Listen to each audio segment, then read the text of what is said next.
Is Israel losing Western support amid the Gaza war? Is that pushing Israel to consider a hostage deal with Hamas? اسرائیل سے 5 دن کی جنگ بندی کے بدلے 70 یرغمالی خواتین اور بچوں کی رہائی پر آمادگی ظاہر کی. ناظرین، امریکی ایوانوں میں کھلبلی مچ گئی ہے. پینٹاگون اور امریکی خفیہ ایجنسوں کی دوڑیں لگ گئی ہیں. جو بائیڈن پر مسلسل تنقید ہو رہی ہے. پینٹاگون نے براہ راست اسرائیل جنگ سے ہاتھ نکالنے کا مطالبہ کیا. اسرائیل کی حمایت پر امریکی محکمہ دفاع پینٹاگون میں اختلافات شدت اختیار کر رہے ہیں. امریکی وزیر خارجہ انتھونی بلنکن نے غزہ پر اسرائیل کی جنگ میں بائیڈن انتظامیہ کی حمایت پر امریکی محکمہ خارجہ کے عملے کی جانب سے کی جانے والی تنقید پر کہا کہ بحران سے متاثرہ بچوں، بوڑھوں، خواتین اور دیگر شہریوں کی روزانہ کی تصاویر دیکھ کر جو تکلیف ہوتی ہے وہ دل دہلا دینے والی ہے. میں خود اسے محسوس کرتا ہوں. خبر رساں ادارے روئٹرز کے مطابق اسٹیٹ ڈپارٹمنٹ کے عملے کو بھیجی گئی ای میل میں بلنکن نے کہا، میں جانتا ہوں کہ میں آپ سے بہت سے لوگوں پر اس بحران کی وجہ سے ہونے والی تکالیف کا گہرا اثر پڑ رہا ہے. میں یہ بھی جانتا ہوں کہ محکمے کے کچھ لوگ ہمارے طریقہ کار سے اختلاف کر سکتے ہیں یا اس بارے میں رائے رکھتے ہیں کہ ہم کیا بہتر کر سکتے ہیں. بلنکن نے مزید کہا، ہم نے آپ کی رائے سننے کے لیے واشنگٹن میں فورمز کا اہتمام کیا تاکہ ہم آپ کی رائے اور خیالات کو سن سکیں. میں نے اپنی سینئر قیادت سے بھی کہا کہ وہ لوگوں کی رائے سنیں. انہوں نے مزید کہا، ہم دیکھ اور سن رہے ہیں. جو لوگ شیئر کر رہے ہیں وہ ہماری پالیسی اور بیانات سے متعلق آگہی ہے. یہ بھی بتا دیں کہ غزہ کے بارے میں امریکی پالیسی پر تنقید کرنے والی کم از کم 3 خفیہ داخلی کیبلز اسٹیٹ ڈپارٹمنٹ کی اندرونی اختلافی چینل میں دائر کی گئیں، جو ویتنام میں امریکی جنگ کے دوران قائم کیا گیا تھا تاکہ حکام اور سفارتکاروں کو گمنام طور پر پالیسی خدشات کا اظہار کرنے کی اجازت دی جا سکے. امریکی صدر بائیڈن نے گزشتہ ہفتے وزیر خارجہ انتھونی بلنکن کو بھی عراق بھیجا تھا تاکہ ملک کے اعلیٰ حکام پر مزاحمتی گروہوں کو روکنے کے لیے دباؤ ڈالا جائے، لیکن یہ کوشش اب تک مطلوبہ نتائج حاصل کرنے میں ناکام رہی. ادھر عالمی دفاعی مبصرین کے مطابق حماس اسرائیل جنگ کے پھیلنے اور اس کے ایک وسیع علاقائی جنگ میں تبدیل ہونے کا خوف اور تشویش بہت حقیقی ہے. اس کے علاوہ امریکی محکمہ خارجہ اور انٹرنیشنل ڈیولپمنٹ ایجنسی کے درجنوں عہدیداران نے ایک اندرونی میمو پر دستخط کیے جس میں غزہ میں فلسطینیوں کی زندگیوں کو اہمیت نہ دینے پر وائٹ ہاؤس پر تنقید کی گئی. برطانوی روزنامے دی گارڈین کی رپورٹ کے مطابق ایک امریکی عہدیداران نے اس میمو پر دستخط کرتے ہوئے غزہ جنگ کے حوالے سے صدر بائیڈن کی حکمت عملی کی مخالفت کرتے ہوئے کہا، وائٹ ہاؤس اس جنگ کو روکنے کے لیے تیار نہیں. میمو میں امریکی صدر پر الزام لگایا گیا وہ غزہ میں اسرائیلی جنگی جرائم کو روکنے میں ناکام رہے. میمو میں کہا گیا، بائیڈن انتظامیہ کی جانب سے اسرائیلی حکومت کو کسی واضح یا قابل اقدام ریڈ لائنز کے بغیر غیر مشروط فوجی معاونت فراہم کی جا رہی ہے.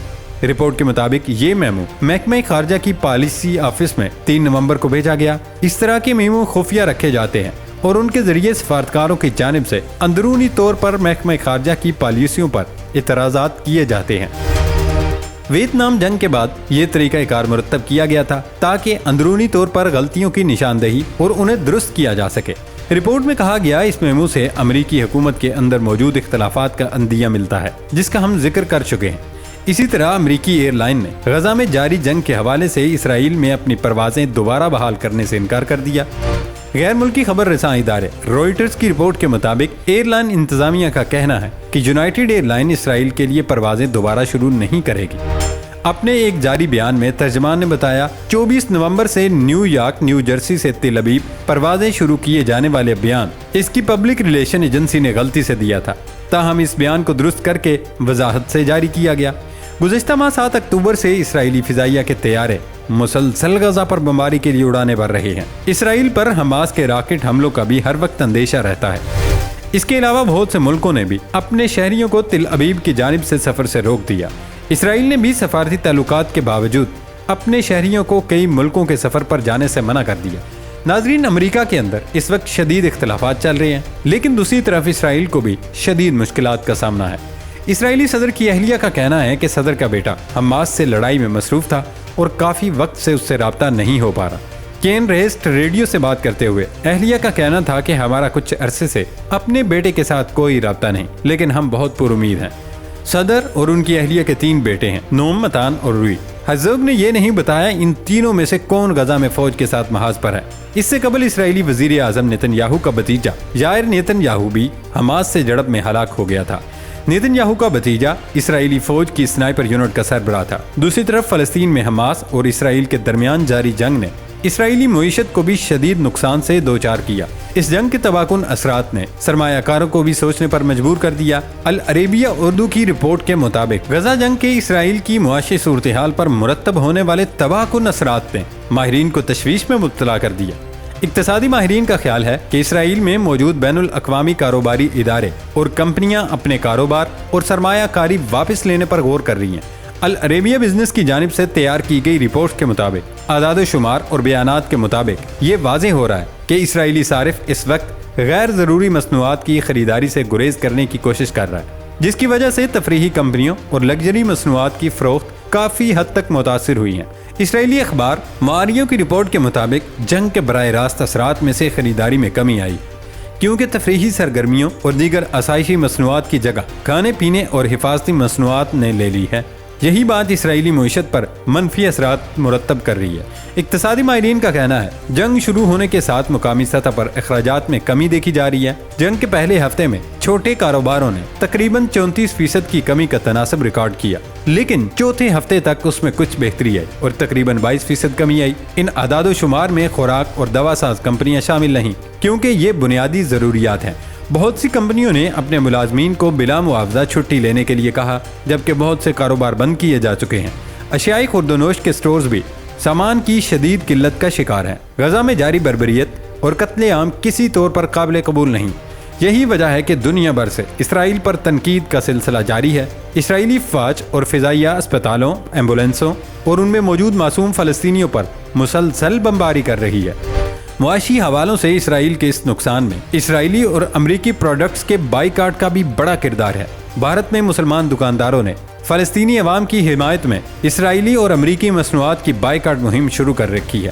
ان کا خیال ہے اگر وہ فلسطینیوں کے حق میں براہ راست جنگ نہیں لڑ سکتے تو اسرائیل اور امریکہ کا معاشی بائیکاٹ کر کے اس میں اپنا حصہ ڈال سکتے ہیں۔ معروف عرب ٹیلی ویژن چینل الجزیرہ کی رپورٹ میں ایک بھارتی مسلمان دکاندار محمد ندیم کو دکھایا گیا۔ اس نے بھی اسرائیلی مصنوعات کا بائیکاٹ کیا ہوا ہے۔ محمد ندیم کہتے ہیں کہ ہم اسرائیل کے خلاف لڑ نہیں سکتے، لیکن اس کا معاشی بائیکاٹ کر سکتے ہیں۔ گاہک اب اسرائیلی مصنوعات کا متبادل تلاش کر رہے ہیں۔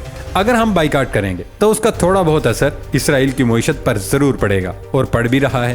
اشر امتیاز کا کہنا ہے جب میں نے اسرائیل کی بائیکاٹ مہم کے بارے میں سنا تو میں بھی اس کا حصہ بن گیا اور اسرائیلی مصنوعات کی خریداری چھوڑ دی۔ اسرائیلی کپڑے جو بچوں میں مقبول تھے اب ہم ان کو دیکھ کر غصے میں آ جاتے ہیں۔ فلسطینی وزارت صحت کے ترجمان نے ایک بیان میں کہا، الشفا اسپتال کے اندر اور باہر لاشوں کے انبار لگے ہوئے ہیں، مگر انہیں دفن کرنے والا کوئی نہیں، جبکہ قابض فوج نے اسپتال کا زمینی اور فضائی محاصرہ کر کے ہر حرکت کرنے والی چیز پر فائرنگ کا سلسلہ شروع کر رکھا ہے۔ ترجمان اشرف القدرہ نے بتایا، الشفا اسپتال اپنی تمام تر صلاحیتیں ختم ہونے کے بعد کوئی بھی طبی خدمات فراہم کرنے سے قاصر ہے۔ بجلی مکمل طور پر منقطع ہو چکی اور کمپلیکس کا اسرائیلی ٹینکوں نے محاصرہ کر لیا ہے۔ انہوں نے کہا اسپتال کے ارد گرد کی صورتحال میدان جنگ میں تبدیل ہو چکی ہے۔ مریض کمپلیکس میں جن حالات میں ہیں اسے بیان نہیں کیا جا سکتا۔ غزہ میں مسلسل 38ویں روز بھی اسرائیلی طیاروں کی بمباری جاری ہے۔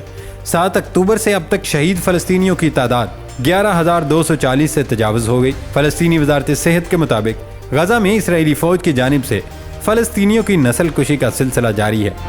فلسطینی وزارت صحت کا کہنا ہے غزہ میں اسرائیلی جارحیت سے اب تک طبی عملے کے 189 افراد شہید ہو گئے ہیں۔ اس کے علاوہ اسرائیلی بمباری سے 41,120 رہائشی املاک تباہ ہوئی، 94 سرکاری عمارتیں تباہ، 71 مساجد بھی شہید ہوئی، جبکہ بمباری سے 253 اسکولوں کی عمارتیں بھی تباہ ہوئیں۔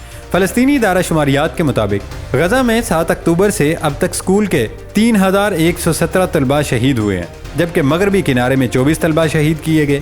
اسرائیلی بمباری سے 130 اساتذہ اور تدریسی عملہ شہید ہوا۔ غزہ کے تمام اسکول بند ہیں، 6,08,000 طلباء تعلیم سے محروم ہیں۔ فلسطینی ادارہ شماریات کے مطابق 239 سرکاری اور اقوام متحدہ کے اسکولوں پر بمباری کی گئی۔ اس قدر نقصان کے بعد حماس نے غزہ میں جنگ بندی کے بدلے اسرائیلی یرغمالیوں کی رہائی پر آمادگی ظاہر کر دی ہے۔ حماس نے 5 دن جنگ بندی کے بدلے 70 یرغمالی خواتین و بچوں کی رہائی پر آمادگی ظاہر کی۔ اگر فریقین جنگ بندی اور یرغمالیوں کی رہائی کی حتمی تفصیلات پر متفق ہو جاتے ہیں تو معاہدے کا اعلان چند دنوں کے اندر کیا جا سکتا ہے۔ عارضی جنگ بندی کے معاہدے میں اسرائیلی خواتین اور بچوں کو اسرائیلی جیلوں میں قید فلسطینی خواتین اور نوجوانوں کے ساتھ گروہوں کی شکل میں رہا کرنے کا مطالبہ کیا ہے۔